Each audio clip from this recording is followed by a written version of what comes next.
Hi, I'm Madison. I'm a software engineer, and after 3 years of saving every penny, eating ramen noodles, and working overtime shifts, I finally bought my dream car, a stunning silver BMW M4. But when I flew back from a business trip to San Francisco last month, that car had vanished from my garage like it never existed. Have you ever worked so hard for something that it became a piece of your soul? That BMW wasn't just a car to me, it represented every sacrifice, every missed dinner with friends, every weekend I spent coding instead of living. And in one phone call, my mother destroyed all of that with 4 simple words. Thanks to your car, she's healing. I laughed. I actually laughed out loud standing in that empty garage. My mother's voice turned sharp through the phone. Madison, why are you laughing? This isn't funny. Your sister needed help. When I revealed what I knew, what I had discovered about Emma's so-called healing journey, her face went pale. But I'm getting ahead of myself. Let me tell you exactly how my own family tried to steal my dreams and sell them for $20,000 worth of lies. It started 3 weeks ago when I got the call from my manager about an emergency client meeting in San Francisco. Big tech contract, huge opportunity for our company. I'd be gone for 5 days, maybe 6 if negotiations ran long. Before leaving, I did what I always did, parked my BMW in the garage, locked it up tight, and kissed the silver hood goodbye like some lovesick teenager. Take care of my baby, I joked to my dad as I grabbed my suitcase. He just nodded and went back to reading his newspaper. Should have known that nod was too casual, too rehearsed. The business trip was incredible. We landed the contract, my boss hinted at a promotion, and I was flying high on success. I even splurged on a first-class ticket home because I figured I deserved it. Sitting in that leather seat, sipping champagne, I was already planning weekend drives up the coast in my BMW. Maybe I'd finally take that road trip to Big Sur I'd been dreaming about. Then I landed at LAX. My phone buzzed with a text from my mother. Call me when you get home. We need to talk. That should have been my first red flag. My mother never asked to talk, she just talked, usually whether you wanted to listen or not. I drove my rental car to the house I'd been renting in Marina del Rey, pulled into the garage, and froze. The space where my BMW should have been sitting was empty. Not just empty, cleaned, like someone had swept away every trace that a car had ever been parked there. My hands were shaking as I dialed my mother's number. She picked up on the first ring like she'd been waiting. Mom, where's my car? Madison, honey, sit down. I need to explain something to you. I'm standing in an empty garage, Mom. Where is my BMW? That's when she said it, with the same tone she used to announce dinner was ready. We sold it. Emma needed to go to a healing retreat in Napa Valley, and we didn't have the money. The car was just sitting there while you were gone, so your father and I decided it was the perfect solution. I want you to understand something about my family dynamic before I continue. My sister Emma is 24 years old and has never held a job for more than 3 months in her entire adult life. She's an artist, and I use that term very loosely, who paints abstract watercolors that look like someone sneezed on paper. But in my family, Emma is the golden child, the sensitive soul, the one who needs protecting and nurturing and constant financial support. Me? I'm the responsible one, the one who pays her own bills, who never asks for help, who's expected to sacrifice for the greater good of the family. It's been this way since we were kids. Emma got art lessons while I got a job at 14. Emma got a car for her 16th birthday while I saved up to buy my own. Emma got her college tuition paid while I took out student loans that I'm still paying off. But this, selling my car without even asking me, this was a new level of audacity. Mom, I said, trying to keep my voice steady, that car cost me $43,000. I saved for 3 years. I have the title, the insurance, the loan payments. You can't just sell someone else's property. Oh, Madison, don't be so dramatic. It's just a car. You can always buy another one. Emma only has one chance at this healing opportunity. What healing opportunity? What's wrong with Emma now? She's been struggling since that gallery rejected her latest series. She's been having panic attacks, crying every day. The therapist recommended this luxury wellness retreat in Napa Valley. It's supposed to be life-changing. 21 days of meditation, organic meals, therapeutic massage, art therapy. It costs $15,000, but Emma's worth it. $15,000 for a spa vacation.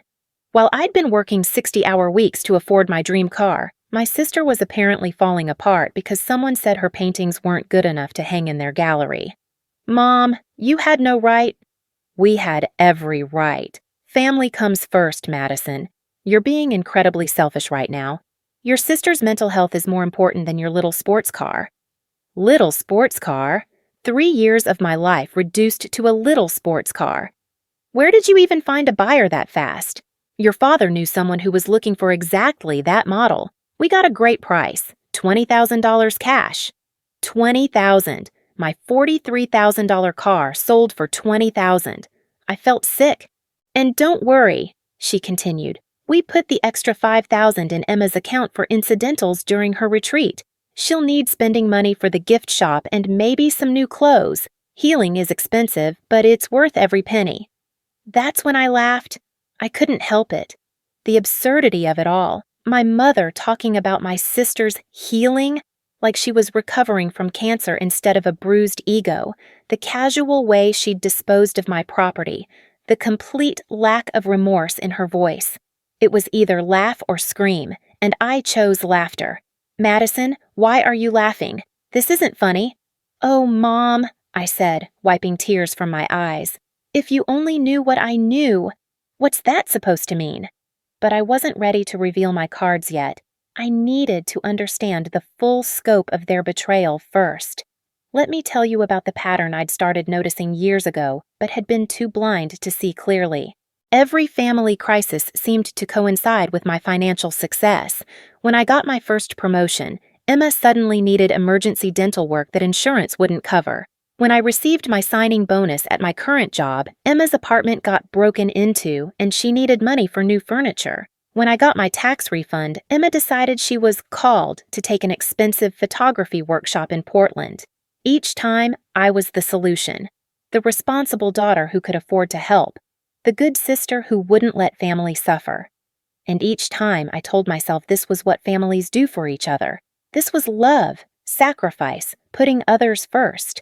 But as I stood in that empty garage, holding my phone and listening to my mother justify selling my car like it was a piece of furniture they no longer needed, something crystallized in my mind.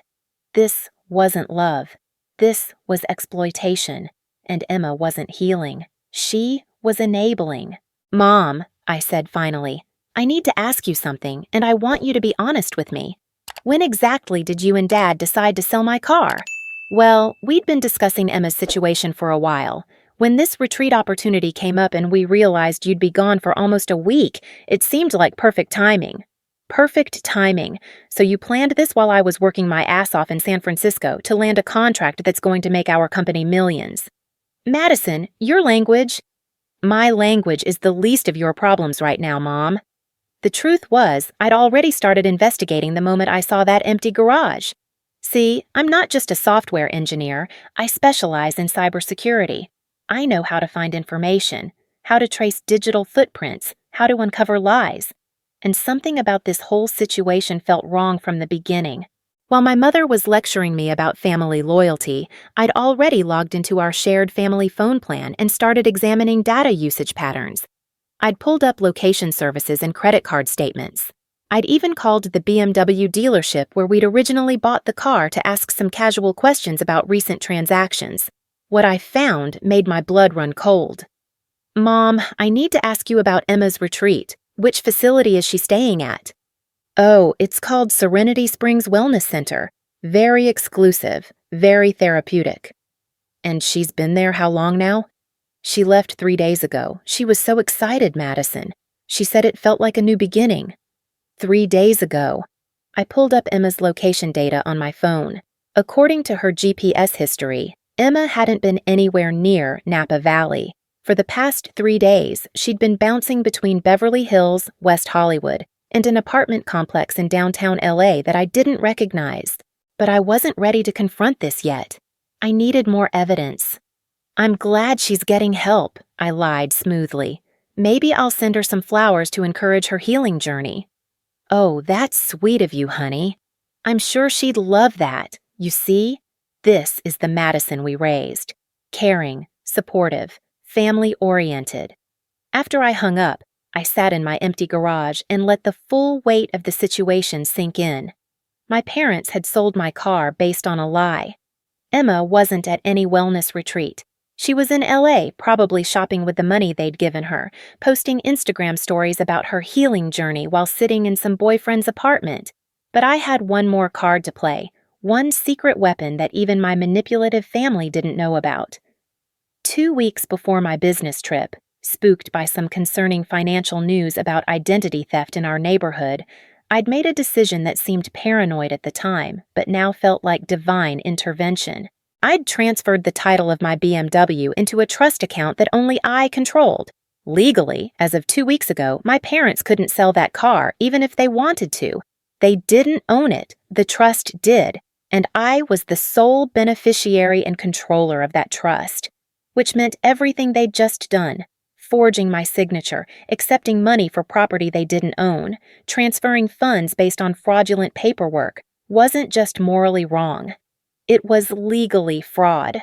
I pulled out my phone and called Jake Morrison, my old college buddy who now worked as a sales manager at the BMW dealership where I'd originally bought the car. If my parents had sold it, he would have been involved in the paperwork. "Madison, hey, how's the new ride treating you?" "Jake, I need to ask you something weird. Has anyone tried to sell a silver BMW M4 with my VIN number in the past week?" Silence on the other end of the line. "Jake? Madison, we need to talk. In person. Can you come down to the dealership tomorrow?" "What's going on?" "Just come in tomorrow. Ask for me specifically. And Madison. Bring a lawyer." That night, I lay awake, staring at the ceiling, my mind racing. My family had crossed a line that couldn't be uncrossed. They'd stolen from me, lied to me, and worst of all, they'd done it with such casual disregard that my mother actually seemed surprised I was upset. But Emma was the real mastermind here. I'd been thinking about her patterns, her convenient crises, her perfect timing. She wasn't a victim of her artistic temperament or her sensitive nature. She was a strategist, a manipulator who'd figured out exactly how to weaponize family guilt to fund her lifestyle. The BMW key fob sitting on my nightstand caught the moonlight streaming through my window. It was all I had left of 3 years of sacrifice. That small piece of silver and black plastic represented every early morning, every skipped vacation, every time I'd chosen responsibility over pleasure. But as I held it in my hands, I realized something. This key fob wasn't just about the car anymore. It was about my self-respect, my boundaries, my right to exist in this family as something other than Emma's personal ATM. And tomorrow, when I met with Jake, I was going to find out exactly how deep this betrayal went. Because I had a feeling my parents and Emma had made one critical mistake in their little scheme. They'd underestimated me. For 27 years, I'd been the good daughter, the responsible sister, the one who cleaned up everyone else's messes without complaint. But that version of Madison was parked in an empty garage, sold off like a piece of unwanted furniture. The Madison who was going to wake up tomorrow morning was someone entirely different. Someone who'd had enough. Someone who was about to teach her family a very expensive lesson about respect, boundaries, and the consequences of fraud. I squeezed that key fob tighter and smiled in the darkness. Emma thought she was healing at a luxury spa retreat. But the real healing was about to begin right here, and it was going to cost my family a lot more than $20,000. It was going to cost them everything. The next morning, I walked into the BMW dealership with my lawyer, Sarah Chen, who I'd called at 6 a.m. in a mild panic. Sarah had been my friend since law school, well, her law school, my computer science program, and she specialized in fraud cases. When I'd explained the situation over coffee, her eyes had lit up like Christmas morning.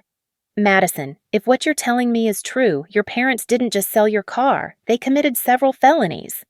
Jake met us in his office, a small glass-walled room overlooking the showroom floor. He looked uncomfortable, fidgeting with a stack of papers and avoiding eye contact.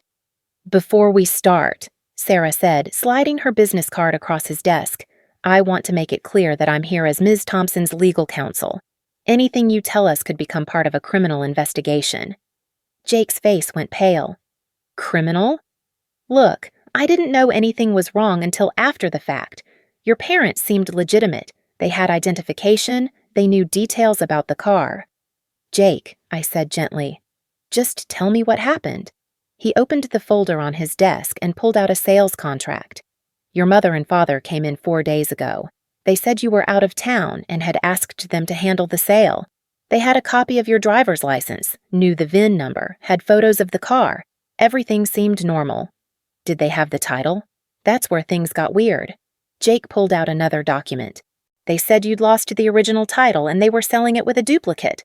I called the DMV to verify, and there was some confusion about the ownership status. The representative said there were 2 different records, one showing you as the owner, and another showing some kind of trust entity." Sarah leaned forward. "What did you do then?" "I should have stopped the sale right there, but your parents seemed so normal. Your mother kept talking about your sister's medical emergency, how you'd specifically asked them to handle this quickly while you were away on business. She even started crying when I hesitated. I felt sick. My mother had actually cried to manipulate this poor guy into processing fraudulent paperwork."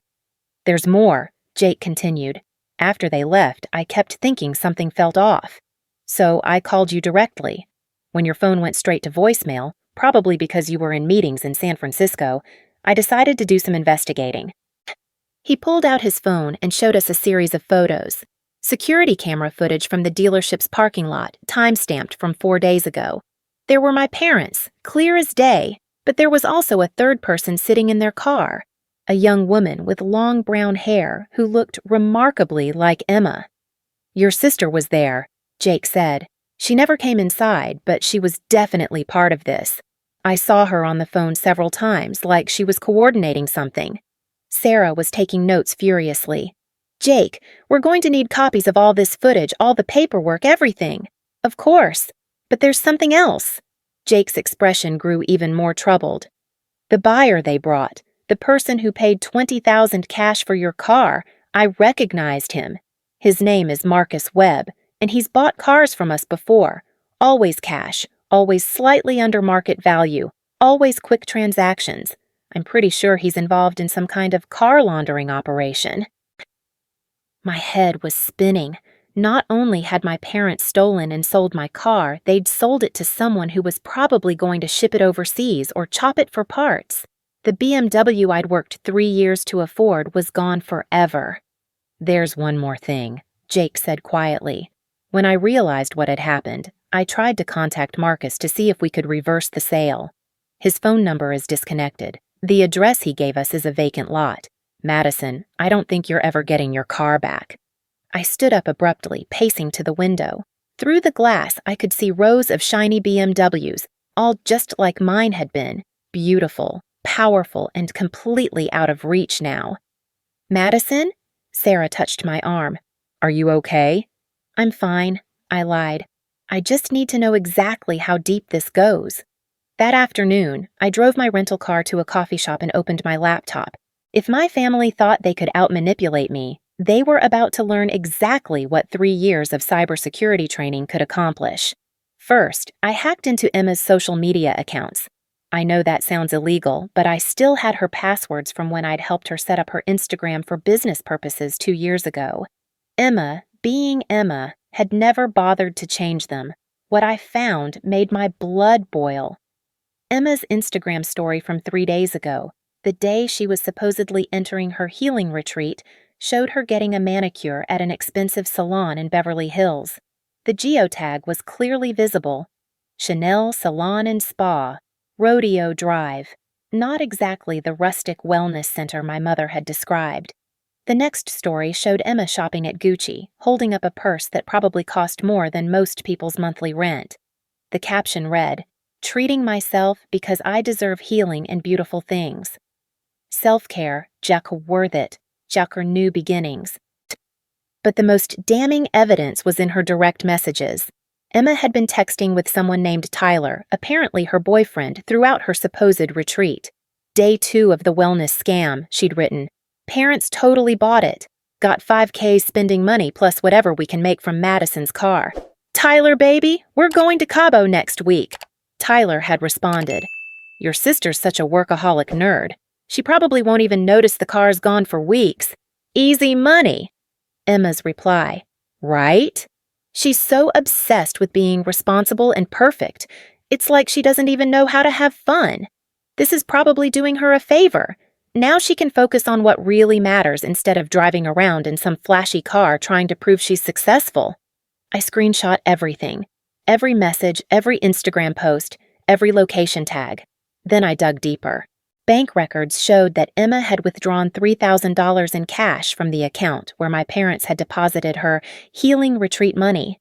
Credit card statements revealed purchases at high-end boutiques, expensive restaurants, and a luxury hotel in West Hollywood. But the most shocking discovery came when I traced the phone calls on our family plan. Emma had been in contact with Marcus Webb, the mysterious car buyer, for over 2 weeks before my business trip. They'd exchanged dozens of calls and texts, coordinating the timing of the sale down to the hour. This wasn't a desperate decision made to help Emma's mental health. This was a carefully planned heist, orchestrated by Emma and executed by my parents, designed to steal my car and fund Emma's lifestyle while I was conveniently out of town. My phone buzzed with a text from my mother. Madison, honey, Emma called from her retreat. She's doing so much better already. The healing energy there is incredible. She wanted me to tell you how grateful she is for your sacrifice. Family is everything. I stared at that message for a long moment, then typed back, I'm so glad Emma's healing is going well. Tell me, what's the name of her counselor at the retreat? I'd love to send a thank you note for taking such good care of her. The response came back quickly. Oh, you know how these places are about privacy. Very confidential, but I'll let Emma know you asked. Of course, privacy, confidentiality, all very convenient excuses for lies.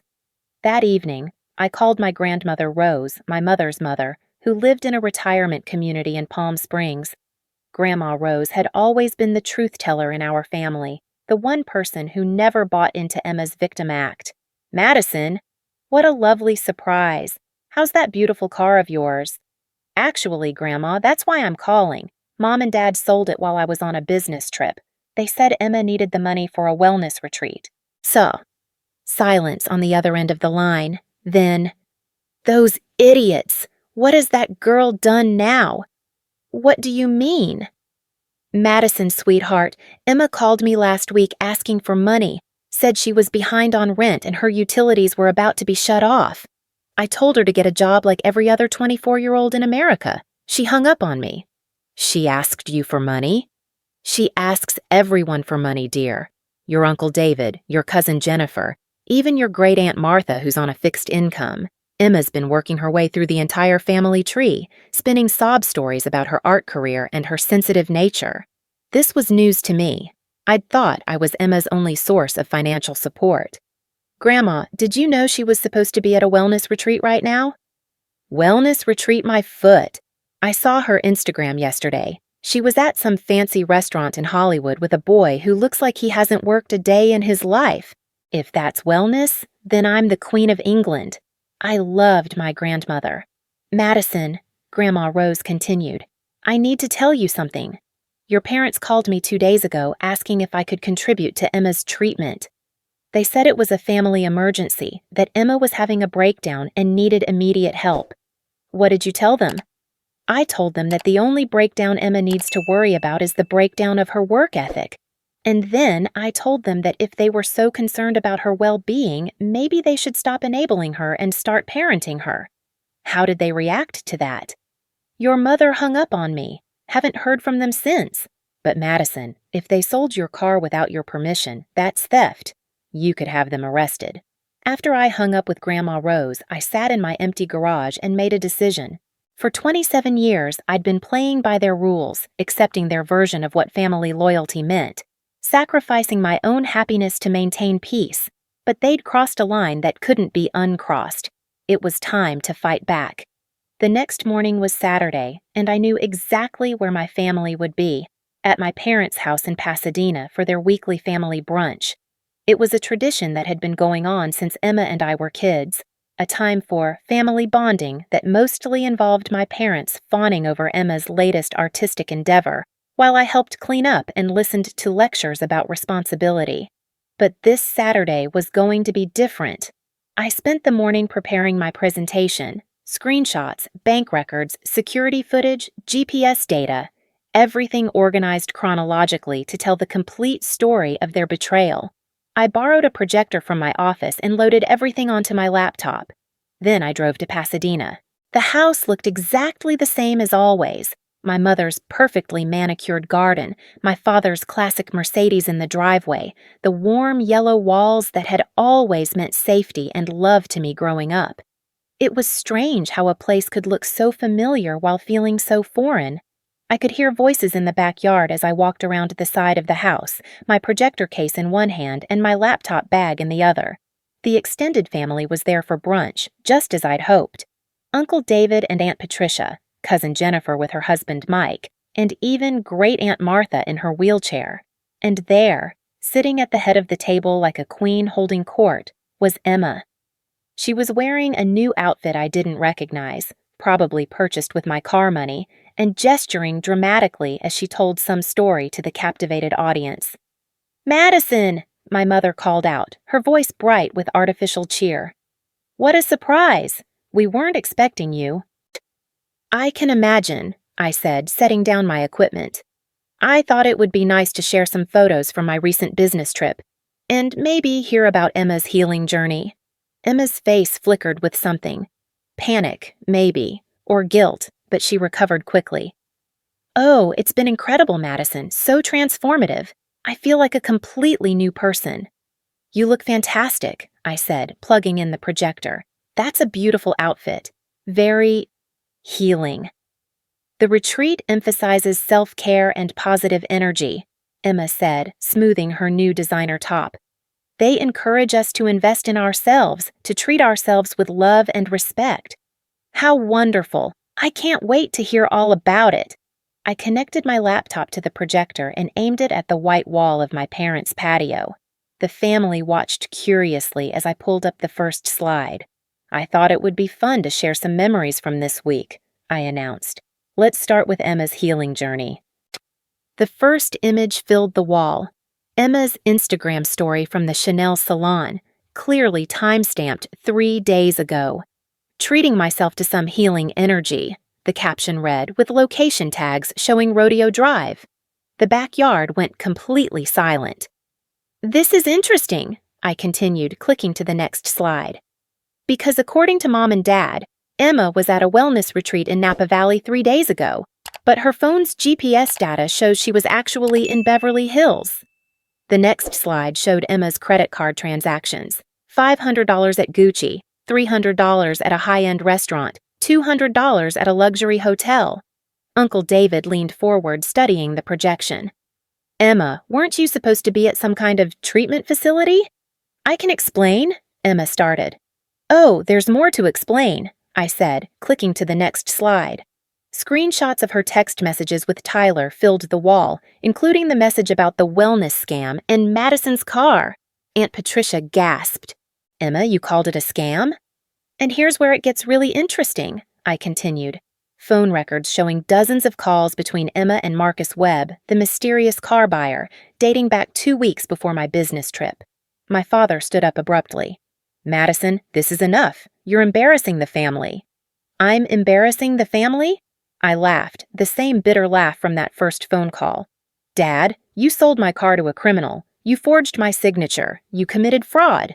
And you did it to fund Emma's shopping spree in Hollywood." "We were trying to help your sister," my mother began. "Help her what? Steal from me? Lie to everyone?" "Mom, you cried in a BMW dealership to manipulate a salesman into processing fraudulent paperwork.